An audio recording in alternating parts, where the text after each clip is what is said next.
मैं मंगलाचरण के लिए आमंत्रित करूंगा हमारे खड़तरगंज महिला परिषद की सदस्य हैं श्रीमती पवनी जी बाफना और रेखा जी चोपड़ा को। कृपया पधारें और मंगलाचरण करके आज के कार्यक्रम की औपचारिक शुरुआत करें। सब मिल गाओ मंत्र गुनगुनाओ, 14 पूर्वों का है सार। नवकार नवकार नवकार नवकार, नमो अरिहंताणं नमो सिद्धाणं, नमो अरिहंताणं नमो सिद्धाणं। सबको है वंदन हजार। नवकार नवकार, नमो आयर्याणं नमो उवजायाणं, नमो आयर्याणं नमो उवजायाणं। देता है सुख अपार। नवकार नवकार, नमो लोय सव साहुणम ऐसो पंच नमोकारो, नमो लोय सव साहुणम ऐसो पंच नमोकारो। करते हैं भव से पार। नवकार नवकार, सब पावपनासनो मंगलानं च सवेसिं, सब पावपनासनो मंगलानं च सवेसिं। सर्व मंगल का है सार। नवकार नवकार,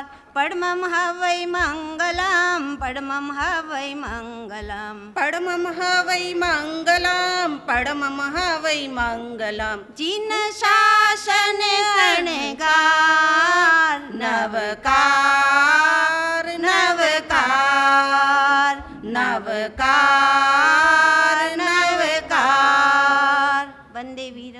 हर्ष हर्ष जय जय। बहुत बहुत धन्यवाद रेखा भाभी एंड पवनी भाभी। केयूप और केएमपी के लिए दो बातें कहना चाहूँगा। जिससे सीखा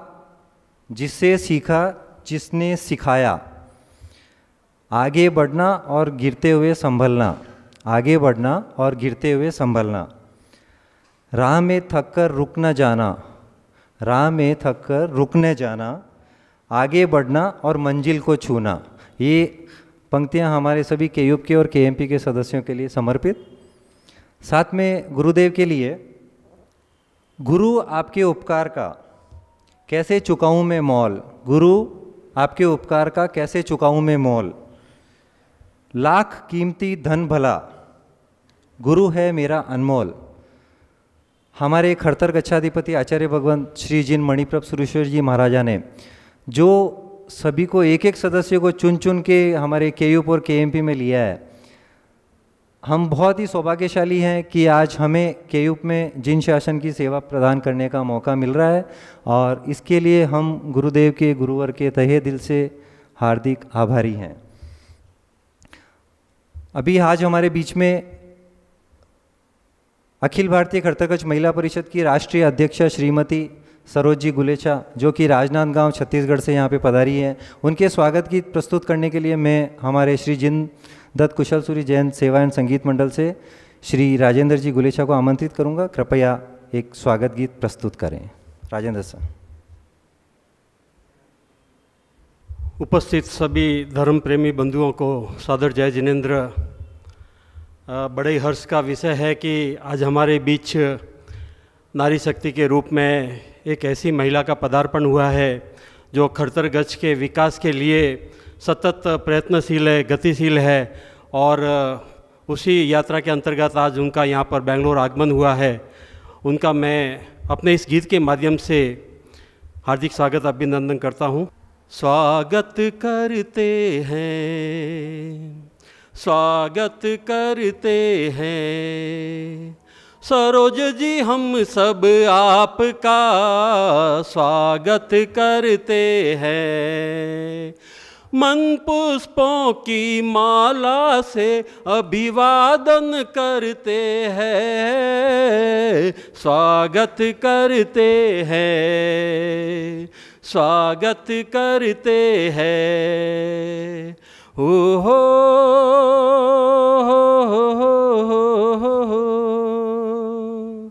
राजनंद गांव से आप पधारी, उद्यान नगरी जाए वारी वारी। राजनंद गांव से आप पधारी, उद्यान नगरी जाए वारी वारी। कुमकुम चंदन रोली से अभिनंदन करते हैं, स्वागत करते हैं, स्वागत करते हैं।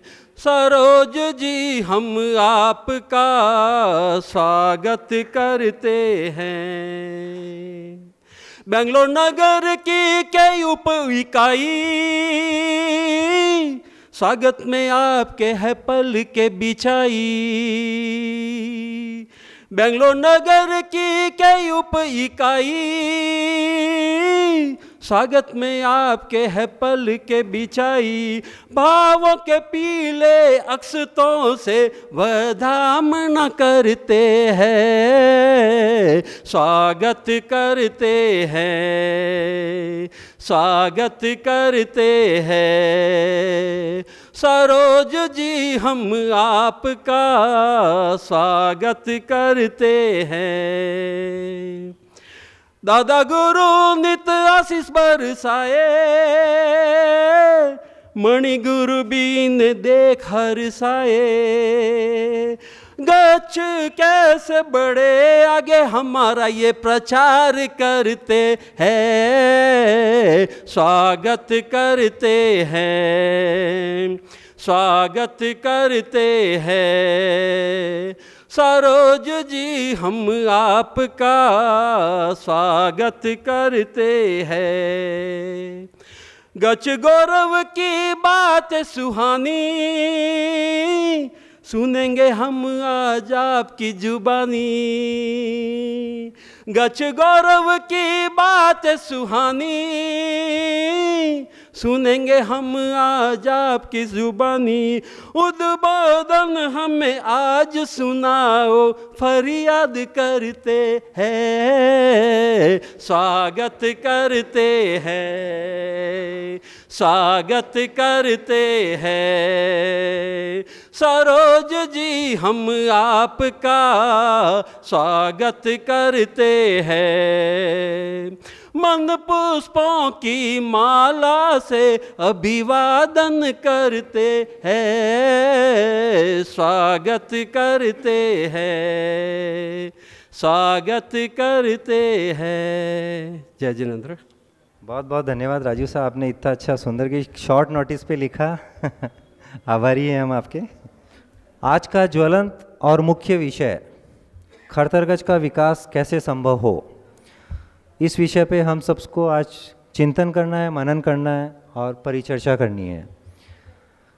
आज जो हम केयूप और केएमपी की शाखाओं तो बहुत खोल रहे हैं, उनका मूल उद्देश्य क्या है? क्या आचार्य भगवंत का वह उद्देश्य पूरा हो रहा है जिसका उन्होंने सपना देखा था? बेशक हमारा केयूप और केएमपी बहुत आगे बढ़ रहा है, विशेषकर स्वाध्याय। और मैं बहुत अनुमोदना करना चाहूँगा विहार वयावच की, पूरे देश में विशेषकर बेंगलोर में जो विहार वयावच की सेवा प्रदान की जा रही है, उसके लिए बहुत बहुत धन्यवाद, आभार केयूप का। विहार वयावच के क्षेत्र में आज सभी सदस्य, सभी साधु साध्वी भगवंतों के साथ कंधे से कंधा मिलाकर विहार में चल रहे हैं। लेकिन कुछ मायनों में अगर हमारे गच्छ के विकास का सपना पूरा नहीं हो पा रहा है तो उसका क्या कारण है?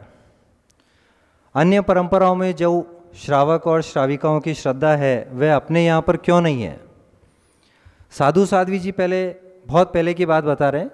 साधु साध्वी जी पहले उपाश्रय में अकेले नहीं सोते थे रात को, भले चातुर्मास हो या शेकाल हो, कोई ना कोई श्रावक श्राविका साथ में रहते थे। लेकिन आज की परिस्थितियों में उनको अकेले रहना पड़ता है।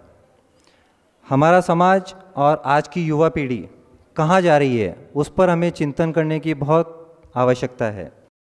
इस हेतु मैं सर्वप्रथम हमारे समाज के अग्रगण्य उद्यमी, आगेवान सुश्रावक श्रीमान तेजराज साहब गुलेछा को आमंत्रित करूंगा कि वे इस विषय पर अपने विचार रखें। श्रीमान तेजराज साहब। खरतर गच्छ के बारे में मेरे मुंह से मैं ज़्यादा नहीं बोल सकता हूँ। कुछ परिस्थितियाँ भी ऐसी है हमारी, कुछ ऐसे मन से मैं कई पदों पर हूँ, तो इसके लिए ज़्यादा मैं नहीं बोल सकता हूँ। बट जब हम बचपन में गाँवों में रहते थे और कभी कभार साधु भगवंत पधार जाते थे, तब कभी मालूम पड़ता कि हम किसके गच्छ के हैं, क्या है करके।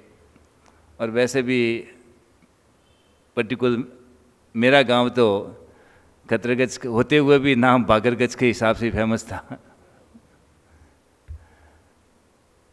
हमारे साधु साध्वी बहुत कम होने के हिसाब से, जैसे कि आप ललित जी ने बोला ना, क्यों ये पिछड़ा है, इसका रीज़न यही था कि सबसे प्राचीन गच्छ होते हुए भी मणि दादा की मणि अपने हाथ से निकल गई और डे बाय डे हम थोड़ी सी शिथिलता में भी आ गए और हमारे साधु साध्वी कम होने के हिसाब से। और उसमें भी एक ज़माना था जो मेरे सुनने में आया, वैसा एक ज़माना था कि हमारा छोटा भाई बहुत कमज़ोर था, तो शायद खतर गच्छ के ही, यदि मैं सही हूँ तो मोहनलाल जी महाराज साहब मोहन मुनि के समुदाय से 17 साधु भगवंत छोटे भाई को पनपाने के लिए उनके पास गए। उस दिन से ही मैं तो देखता हूँ शायद हम कमी में आते गए और वहाँ उस मणि का प्रभाव समझो या हमारे साधु भगवंतों का प्रभाव समझो, बढ़ते गए।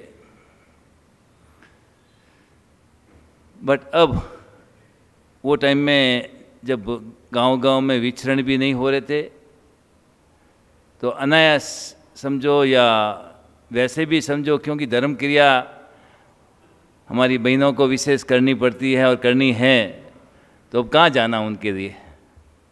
तो एक ही है कि जिनकी आश्रय मिलता है, जिनका श्रेय मिलता है, वहाँ जाओ और वहाँ जाने के बाद में जो वो क्रियाएं कराती है तो उसके अंदर हमको सम्मिलित होना पड़ता है। और उसके हिसाब से ही आज सबसे प्राचीन सर्वाधिक होने के बाद में हम बहुत ही छोटी मात्रा में रह गए हैं। खैर अफसोस नहीं है कि लास्ट 5 साल में हम देख रहे हैं अभी वापस खतर गच्छ का जो उदयमान शुरू हुआ है। एक ज़माने में 17 से 18 साधु भगवंत करने में 18वां होता था, वापस 1-2 गुड़क जाते थे। आज करीब 70 के पार हमारे साधु भगवंत हो गए हैं। शासन हमारा साध्वी आर्यों के भरोसे ही चला था। बहुत शिक्षित, अति घोर विहारी और जगह जगह में उनकी धर्म प्रमाणना इतनी होती थी कि आज हम इस गच्छ में अभी अपने कहने लायक हो गए कि नहीं, खतर गच्छ के हम अभी हैं। बट आज इन दिनों में जो हम देख रहे हैं, वापिस जिस समय से आज के हमारे गच्छाधिपति जी, जिन्होंने आचार्य भगवंत कांति सूरी जी के निश्रा में दीक्षा ली, छोटी अवस्था में दीक्षा थी पूरे परिवार के साथ में। जैसे जैसे वो आगे बढ़े, आचार्य भगवंत का डंडा पड़ता रहा उनके ऊपर और काफ़ी सीख आई। और जब इनके ऊपर जिम्मेवारी पड़ी तो उसके बाद में जो शासन के कार्य चल रहे हैं, आज जो हम देख रहे हैं कि जो गति अपने आप को चल रही है, तो एक साइड में हमारे आचार्य भगवंत तैयार हो गए, जगह जगह पे नई नई दीक्षाएं शुरू हो गई और साथ ही साथ कई जगहों में दादावाड़ियाँ वापस जीर्णोद्धार होने लगी, नई दादावाड़ियाँ भी बनने लगी। तो वापस लोगों में माना कि हम खतरगच के हैं, दादा गुरुदेव हमारे थे। और वैसे कई जगह हम सुनते भी हैं और आज हम इतने संप्रदायवाद में पड़ गए हैं, उसके हिसाब से भी हमारा काफ़ी नुकसान हुआ था। बट एक चीज़ ज़रूर हमें गर्व है, कोई कुछ भी बोले, आज भी हम कई जगह बैठते हैं तो आपस में कई बार सुनना भी पड़ता है, पर कुछ भी बोले, ये तो सामने अपने पास में एक उदाहरण है कि जहाँ भी कल्याणक क्षेत्र थी या है और जहाँ भी प्राचीन जिन मंदिर है अपने खतरगच आचार्यों द्वारा प्रतिष्ठित है, या सब जगह दादा गुरुदेव के पगले आज भी विराजमान हैं। इससे यही साबित होता है। और हम कहीं भी जावें, कम से कम ये तो अपने बोल सकते हैं कि देख लो, आप बोलते हैं कि हम पुराने नहीं, आप पुराने हैं, तो पुराने आपके हैं क्या? कौन सी कल्याणक भूमि में आप विराजमान हैं? अब अपने गुरु के ऊपर ठीक है, तो गुरु कितने हैं? साल, 2 साल, 200 साल, 300, 400 साल की आपकी परंपरा है। हो सकता है 800 साल की परंपरा है, बट निशान में कुछ भी नहीं है। बट हम तो ये बोल सकते हैं कि नहीं, आज भी हम वैसे 1000 साल पूरे हुए हैं, बट तो भी समझो जिनेश्वर सूरी के ज़्यादातर पगले नहीं हैं, दादा जिंदर सूरी से ही अपने शुरू हुए हैं, तो भी कम से कम 800, 850, 900 साल तो हम अपना इतिहास बता सकते हैं। और उसका जीवंत उदाहरण है, सामने प्रूफ है। तो इसके लिए घबराने की ज़रूरत नहीं है। बट आज ज़रूर मैं निवेदन ज़रूर करता हूँ कि कार्य बहुत केएमपी और केयू बहुत अच्छा कर रहे हैं, विहार का, व्यावच का। बट आज जब मैं संख्या देखता हूँ तो मेरे को भी शर्म आती है कि हमने सरोज जी को बुलाया है, एक्चुअली सुनने के लिए था कि भाई अब खतरगच का विकास के लिए आगे हम क्या करें। बट न तो हमारे पास में केएमपी के मेंबर ज़्यादा यहाँ उपस्थित है और नहीं केयू के मेंबर। रजिस्टर में तो मेरे ख्याल से बहुत ज़्यादा नाम है, बट उपस्थिति बहुत कम है। ये एक शर्म की बात है। इसके लिए हमको चिंतन करना पड़ेगा, क्यों ऐसा हो रहा है और कितने प्रोग्राम होते हैं। साल के 1, 2, 4 प्रोग्राम, इससे ज़्यादा कोई होते नहीं हैं। और हम तो यही स्टार्टिंग से बोलते हैं अपने दादावाड़ी के लिए भी, या तो हमारा चतुर्मास प्रवेश या संवत्सरी, महावीर स्वामी का जन्म वांछन या ध्वजा का दिन, हम 4 दिन के लिए तो बुलाते हैं, या कुशल सूर्य जी की जयंती। इस 5 दिन के अंदर भी यदि हम समय नहीं दे पाते हैं तो ये बहुत बड़ी शर्म की बात है। फिर हम कहने के लिए रह गए, जन्म से ज़रूर खतरगच के घर में पैदा हो गए। और आज सरोजी मैं बोलता हूँ, हमारा गांव, कल ही मैं लिस्ट देख रहा था, पूरा खतरगच, उसमें कुछ परिवार स्थानकवासी थे, 34 दीक्षाएँ हुई है, उसमें 14 खतरगच में, 20 तपेगच में। इसका रीज़न वही है, साधु साधियों की कमी, उनका विचरण नहीं हुआ था। कल ही पूरी लिस्ट आई थी, विक्रम ने भेजी थी। तो इससे साबित होता है कि हम लोग कहाँ जा रहे हैं। और अब हमारे लिए एक चिंतनीय सब्जेक्ट है। तो मैं सबसे निवेदन जरूर करूँगा कि ये चतुर्मास, ये 4 महीना जो हमको मिल रहे हैं अब की बार, मैंने कल गुरुवरिया से भी यही बात किया कि अब की बार आप, ठीक है प्रवचन तो होना ही चाहिए और होगा ही, बट विशेषकर संगठन के ऊपर ध्यान दें।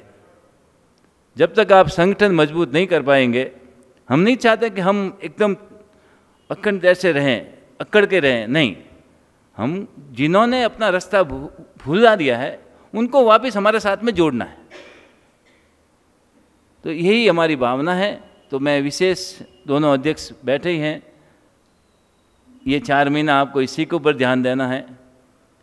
और ट्रस्ट के भी अध्यक्ष महोदय तो नहीं है, बट ट्रस्ट के काफ़ी पूर्व पदाधिकारी और नए पदाधिकारी, उनसे निवेदन करूंगा कि 4 महीने के अंदर हमको गच्छ के प्रति कैसे समर्पित होना है, कैसे गच्छ को आगे बढ़ाना है, और जो भी हमारी यहाँ पर कमेटियाँ हैं या जो भी है, उनको आपस में समन्वय कैसे करके आगे बढ़ना है, ये मेरे विचार है।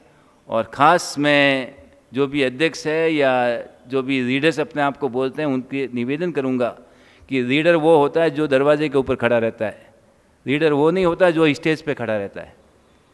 और इस संस्था का हमेशा नियम था, इतने साल से हम देख रहे हैं, जो भी पहले अध्यक्ष होते थे ना, वो वहीं खड़ा रहते थे। अब शायद थोड़े लालसाएँ ज़्यादा बढ़ गई है या इच्छाएँ ज़्यादा बढ़ गई है, उसके हिसाब से तो मैं वापस आज यही निवेदन करूंगा कि यदि अपने आप को आगे बढ़ना है तो पहले तो झुकने में सार है, और हमेशा जो भी आते हैं उनको आगे बढ़ाओ तो ये अच्छा मान है। बाकी सब अभी खास विशेष सरोजनी को आज सुनना है, तो आप हमारे को ऐसे उद्बोधन दे कि गच्छ कहाँ था और अभी कहाँ आगे बढ़ रहा है, और क्या बढ़ने के लिए क्या हमको उपाय करना चाहिए। वैसे लिस्ट बड़ी है, सबसे निवेदन करूँगा कि हर एक पधारे और 2-2 मिनट सब अपने अपने उद्गार प्रस्तुत करें। जय जिनेंद्र, जय गुरुदेव।